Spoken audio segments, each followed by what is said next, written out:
છે? કોયલો છે ને? અને આપણે લખવામાં શું ધ્યાન રાખવાનું છે? આપણે શીખ્યા છે કે નહીં? તો પણ આપણે થોડી નાની મોટી ભૂલો કરીએ છીએ, બરાબર? તો આપણે શું ધ્યાન રાખવાનું છે? આ લીટી છે તો લીટીની વચ્ચે લખવાનું છે, બરાબર?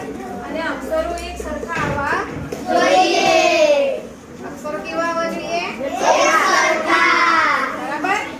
અને અક્ષરોના જે વળાંકો છે, આ વળાંકો છે, બરાબર? આ કેવા આવવા જોઈએ? એક સરખા આવવા જોઈએ. વાગડા ચૂંગડા અક્ષર આવવા જોઈએ નહીં, નાના મોટા પણ આવવા જોઈએ નહીં. એક સરખા અક્ષર લખવાના છે. વાક્ય પૂરું થાય તો ત્યાં શું કરવાનું?